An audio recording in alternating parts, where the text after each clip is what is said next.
Germanton super speciality hospital, doctor Mir Jawad Jar Khan, senior experienced orthopaedic surgeon, bone fracture, joint replacement, hip replacement और spine surgery.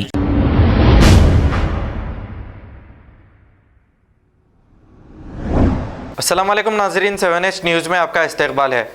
Bahadurpura traffic police की जानिब से देवी बाग road पर शराब पीकर गाड़ी चलाने वालों की चेकिंग की गई और इस चेकिंग के दौरान पुलिस ने 8 गाड़ियों को जब्त कर लिया। आइए देखते हैं ये रिपोर्ट।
Germanton super speciality hospital, doctor Mir Jawad Jar Khan, senior experienced orthopaedic surgeon, bone fracture, joint replacement, hip replacement और स्पाइन सर्जरी कामयाबी से अंजाम दे रहे हैं। इसके अलावा neuro surgery, cardiology, gynaecology, dental, general medicine, dialysis और फिजियोथेरेपी जैसे शोबाजात में इंतहाई कामयाबी के साथ वाजिबी फीस में इलाज किया जा रहा है। शेयरिंग और प्राइवेट रूम्स, अस्पताल में 24 घंटे MRI, CT scan, 2D digital x ray, ultrasound, operation theatre, ICU और लैब की सहूलत दस्तयाब है। आपकी उम्मीदों के ऐन मुताबिक Germanton super speciality hospital, pillar number 150, Attapur, Hyderabad.